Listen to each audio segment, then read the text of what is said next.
Sa isang tahimik na barangay sa probinsya ng Batangas, naninirahan si Ligaya, isang babaeng nasa edad 55.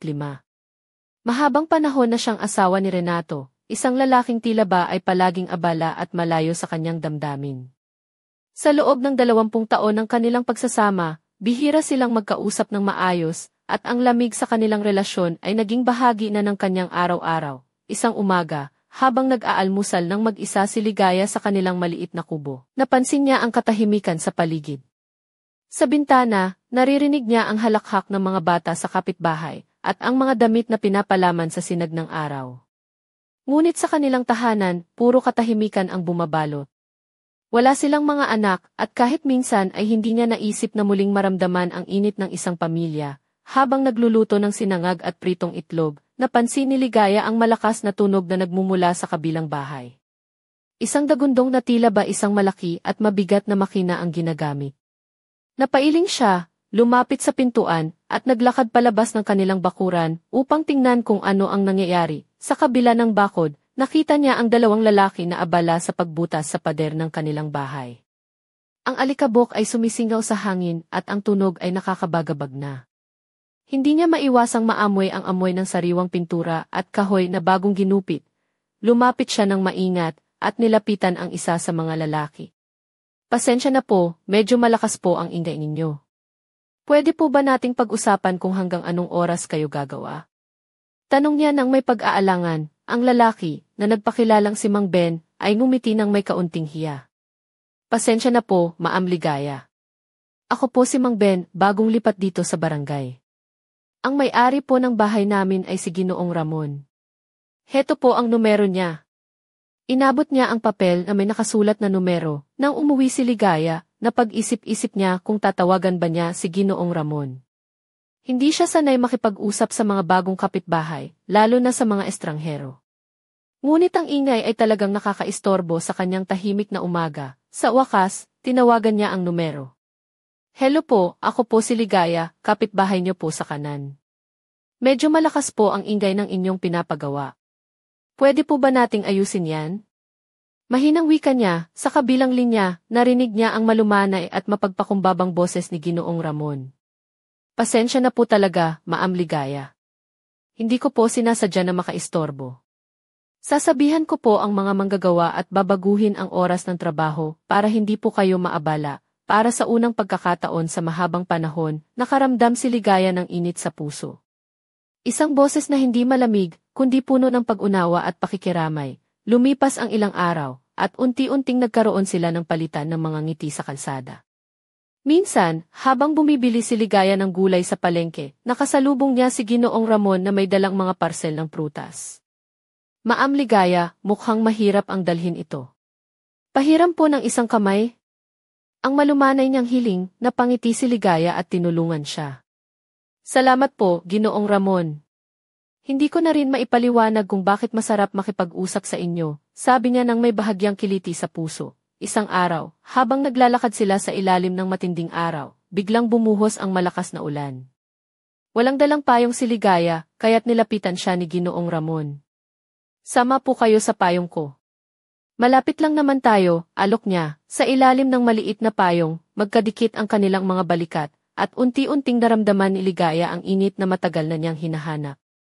Napailing siya sa sarili, lahat ng ito ay parang panaginip lamang. Pagdating sa kanilang mga pintuan, nagpaalam si Ginoong Ramon, ngunit hindi maalis sa isip ni Ligaya ang init ng kanilang pagkikita. Sa loob ng kanyang puso, isang lihim na apoy ang unti-unting lumiliyab.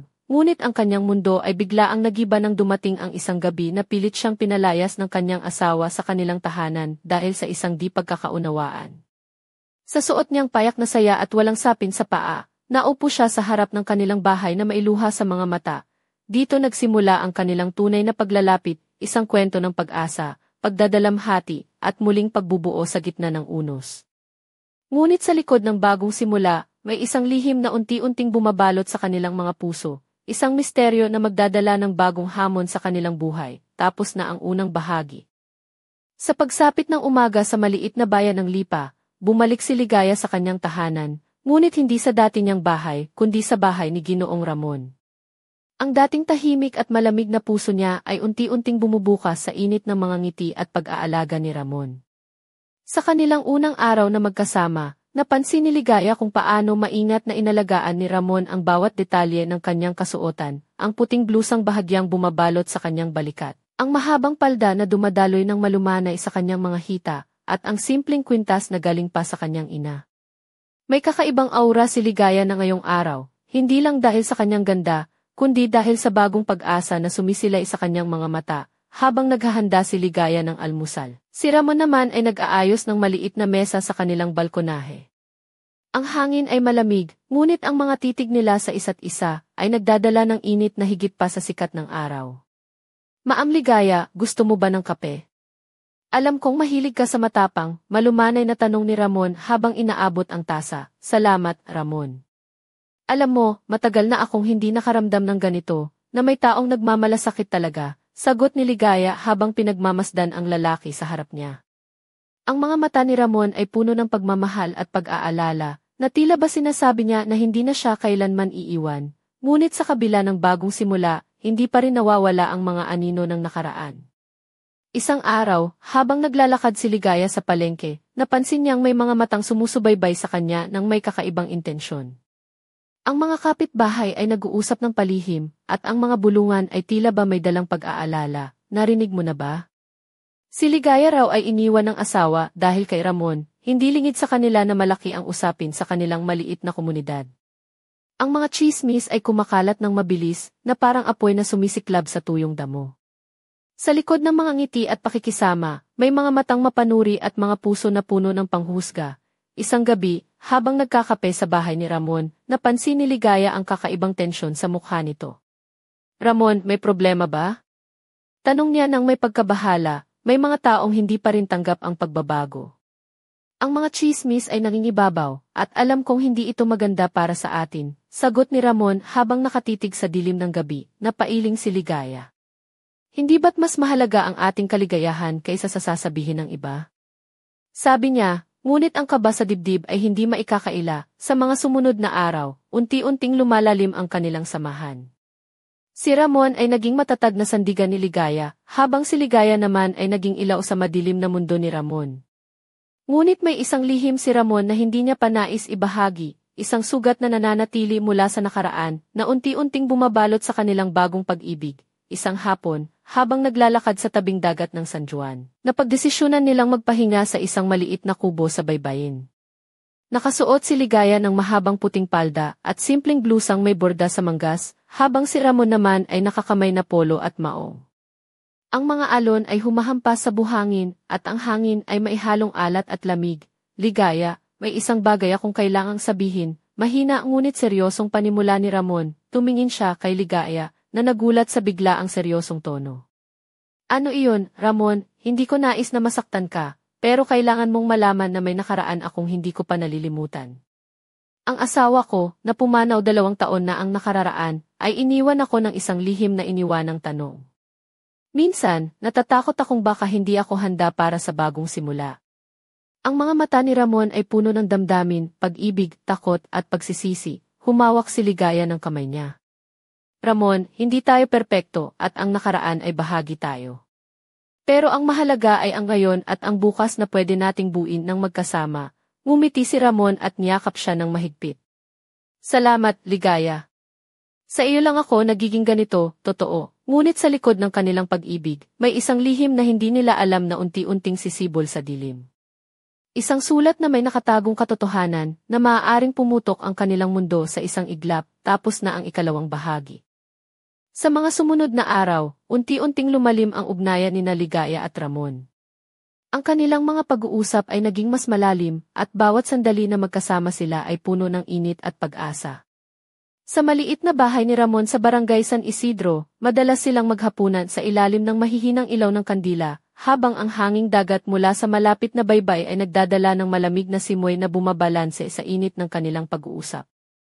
Isang gabi, suot ni Ligaya ang kanyang paboritong pulang saya, na may mga bordang bulaklak sa baywang, at isang manipis na alahas na kumikislap sa liwanag ng buwan. Ang kanyang buhok ay maluwag na bumabagsak sa kanyang mga balikat, at ang kanyang mga mata ay kumikislap sa tuwa at bahagyang kaba.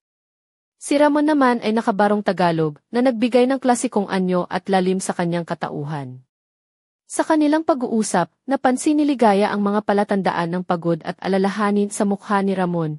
Ligaya, mayroon akong kailangang ipakita sa iyo. Mahina ngunit seryosong sabi ni Ramon habang inilabas niya ang isang lumang kahon mula sa ilalim ng mesa. Ang kahon ay yari sa kahoy, may mga ukit na lumang tradisyonal na disenyo na nagpapahiwatig ng halaga nito. Habang binubuksan ni Ramon ang kahon, lumabas ang mga lumang larawan, sulat, at isang maliit na kwaderno. Ito ang mga alaala ng aking nakaraan. Dito ko isinulat ang mga pangarap, takot, at mga lihim na hindi ko nasabi sa kahit kanino, paliwanag niya. Tahimik na pinagmamasdan ni Ligaya ang mga larawan, mga litrato ng isang masayang pamilya. Ngunit may mga bakas ng kalungkutan sa mga mata ni Ramon. May isang larawan ng isang babae na tila ba mahalaga sa kanya. Sino siya? Tanong ni Ligaya ng maihalong pag-aalala. Siya ang aking yumaong asawa, Maria. Mahirap tanggapin na wala na siya, at minsan ay natatakot akong baka hindi na ako muling magmahal, tugon ni Ramon habang ang kanyang mga mata ay naglalaman ng luha. Sa sandaling iyon, niyakap ni Ligaya si Ramon ng mahigpit. Hindi ka nag-iisa, Ramon. Sama-sama nating haharapin ang lahat. Ang nakaraan ay bahagi ng ating kwento, ngunit hindi ito ang katapusan. Ngunit habang lumalalim ang kanilang ugnayan, may mga matang palihim na nagmamasid mula sa malayo, mga kapitbahay sa barangay na hindi natuwa sa bago nilang relasyon. Ang mga bulong-bulungan ay unti-unting naging mga kwento, at ang mga kwento ay nagiging mga dahilan para sa mga hindi pagkakaunawaan. Isang hapon, habang naglalakad si Ligaya papunta sa palengke, napansin niyang sinusundan siya ng isang lalaking may matalim na tingin. Aba, parang may stalker ka na naman, Ligaya, biro ng isang tindera habang tumatawa, ngunit hindi iyon ang nakapagpatawa kay Ligaya. Sa halip, nadama niya ang bigat ng pag-aalala. Hindi ito biro, bulong niya sa sarili. Pagbalik niya sa bahay ni Ramon, sinubukan niyang ikwento ang kanyang naramdaman. Ramon, may mga tao na hindi pa rin tanggap ang ating pagsasama. Para bang gusto nilang sirain ang ating kaligayahan, hindi natin pwedeng kontrolin ang sabi-sabi, Ligaya. Ang mahalaga ay tayo, sagot ni Ramon habang mahigpit na niyayakap siya. Ngunit sa kabila ng kanilang lakas, may isang lihim na unti-unting naglalantad ng madilim na bahagi ng nakaraan ni Ramon, isang liham mula kay Maria, na naglalaman ng mga nakakagimbal na katotohanan tungkol sa kanilang pamilya. Ang liham ay maaaring magpabago ng lahat at maglalagay sa kanilang relasyon sa matinding pagsubok. Sa pagtatapos ng araw, habang nakaupo silang dalawa sa balkonahe, pinagmamasdan nila ang paglubog ng araw sa likod ng mga bundok. Ramon, handa ka na ba sa lahat ng darating? Tanong ni Ligaya na may halong kaba at pag-asa. Kung kasama kita, Ligaya, handa akong harapin ang kahit anong bagyo, sagot ni Ramon habang hawak ang kamay niya. Ngunit sa mga anino ng gabi, may mga lihim na nagsisimulang magbukas. Mga lihim na magpapabago sa kanilang buhay magpakailanman, tapos na ang ikatlong bahagi. Sa paglipas ng mga araw, unti-unting lumalalim ang samahan ni Ligaya at Ramon. Sa bawat umaga sa kanilang tahanan sa Barangay San Isidro, nararamdaman nila ang bagyong dala ng pag-asa at bagong simula. Ngunit, sa likod ng kanilang mga ngiti ay ang mga katanungan na hindi matanggal sa isip ni Ligaya. Ano mang lihim ang dala ni Ramon mula sa kanyang nakaraan, isang gabi, habang nakaupo sila sa maliit na sala. Pinili ni Ramon na ilahad ang matagal na niyang itinatagong lihim. Sa liwanag ng lampara na nagmumula sa isang basag na parol, inabot niya kay Ligaya ang isang lumang sobre na may tatak ng panahon. Ito ang liham mula kay Maria, mahina niyang sabi. Hindi ko ito nabasa ng buo noon, ngunit sa palagay ko, panahon na, tahimik na binasa ni Ligaya ang sulat. Ang mga salita ni Maria ay puno ng kalungkutan at pagtatapat. Ipinahayag nito ang maraming bagay, mga lihim na hindi nila napag-usapan, mga pangakong hindi natupad, at isang misteryosong pangyayari na maaaring may kaugnayan sa pagkawala niya. Napatingin siya kay Ramon. Ang mga mata niya ay punong-puno ng tanong. Bakit hindi mo ito sinabi sa akin ng maaga? Natakot akong baka masira ang ating samahan bago pa man ito magsimula, sagot ni Ramon na may halong pag-aalala. Sa mga sumunod na araw, nagsimula silang mag-imbestiga sa nakaraan ni Maria. Sa tulong ng ilang kapitbahay sa bayan, natuklasan nila ang mga detalye tungkol sa mga taong nakapaligid sa kanya, mga kaibigan, pamilya, at isang lalaki na tila may malalim na koneksyon sa kanyang buhay. Habang lumalalim ang kanilang pagsisiyasat, napansin nila na may mga taong hindi nais nilang malaman ang katotohanan. Isang gabi, may kumatok sa pinto ng bahay ni Ramon. Isang matandang babae, may nakatagong pagkabahala sa mga mata, ang nagpakilala bilang si Aling Nena, matagal ng kaibigan ni Maria. Hindi niyo dapat hinahabol ang mga lumang sugat, mga anak. Mahigpit niyang babala habang pinipilit pigilan ang kanilang paghahanap, ngunit sa kabila ng babala, hindi nila kaya ang titigil. Ang pagnanais na malaman ang buong kwento ay mas malakas kaysa sa takot at pangamba. Isang hapon, habang naglalakad sina Ligaya at Ramon sa tabing ilog, napagdesisyonan nilang bumalik sa lugar kung saan huling nakita si Maria. Ang paligid ay tahimik, ang mga alon ng ilog ay mahinahon, ngunit sa kanilang puso ay may mga alon ng takot at pag-asa. Ligaya, alam kong mahirap ito, pero kailangan nating harapin ang lahat. Malumanay na sabi ni Ramon habang hawak ang kamay niya, handa ako, Ramon. Basta't magkasama tayo, sagot niya ng may tibay, sa pagsapit ng gabi. Isang lihim na kahon ang natagpuan nila sa ilalim ng lumang puno sa tabi ng ilog. Sa loob nito ay mga dokumento, litrato, at isang maliit na kahon na may mga alahas. Isa sa mga dokumento ang naglalaman ng pangalan ng isang lalaki, si Ernesto, isang dating kaibigan ni Maria na may madilim na nakaraan. Ang pagtuklas na ito ay nagbukas ng bagong kabanata sa kanilang buhay. Ang mga tanong ay dumami at ang mga sagot ay tila nakatago sa kadiliman ng nakaraan. Ngunit sa gitna ng lahat, ang pagmamahala ni Ligaya at Ramon ay lumalakas. Sa bawat pagsubok, natutunan nilang maging matatag, at ang kanilang mga puso ay nagiging sandigan ng isa't isa. Sa huling eksena ng gabing iyon, habang naglalakad sila pauwi sa ilalim ng mga bituin, si Ligaya ay napatingin kay Ramon at nagtanong, "Sa tingin mo ba, handa na ba tayo sa lahat ng darating?" Ngumiti si Ramon, at sa kanyang mga mata ay may apoy ng pag-asa. Kung magkasama tayo, walang hindi natin kayang harapin, ngunit sa dilim ng gabi, may mga matang palihim na nagmamasid, mga matang mailihim na balak at mga plano na maaaring baguhin ang takbo ng kanilang buhay, tapos na ang ikaapat na bahagi. Sa pagdaan ng mga linggo, naging matatag ang samahan ni Ligaya at Ramon. Ang kanilang mga araw ay puno ng tawanan, kwentuhan, at sabayang pagharap sa mga hamon ng buhay. Sa maliit na bahay ni Ramon sa barangay San Isidro, madalas silang maghapunan sa ilalim ng mahihinang ilaw ng kandila, habang ang malamig na hangin mula sa dagat ay dumadaloy sa bintana, nagbibigay lamig sa mainit nilang mga puso. Isang gabi, suot ni Ligaya ang kanyang paboritong navy blue na saya, na may malambot na tela na dumadaloy sa kanyang mga hita, at isang simpleng kwintas na kumikislap sa liwanag ng buwan. Ang kanyang buhok ay nakaayos ng maluwag, at ang kanyang mga mata ay puno ng saya at bahagyang kaba. Si Ramon naman ay nakabarong Tagalog na nagbigay ng klasikong anyo at lalim sa kanyang katauhan. Habang sila ay nag-uusap, napansin ni Ligaya ang mga palatandaan ng pagod at alalahanin sa mukha ni Ramon. "Ligaya, may isang bagay akong kailangang sabihin." Mahina ngunit seryosong panimula ni Ramon, tumingin siya kay Ligaya, na nagulat sa bigla ang seryosong tono. "Ano iyon, Ramon? Hindi ko nais na masaktan ka, pero kailangan mong malaman na may nakaraan akong hindi ko pa nalilimutan. Ang asawa ko, na pumanaw 2 taon na ang nakararaan, ay iniwan ako ng isang lihim na iniwanang tanong. Minsan, natatakot akong baka hindi ako handa para sa bagong simula."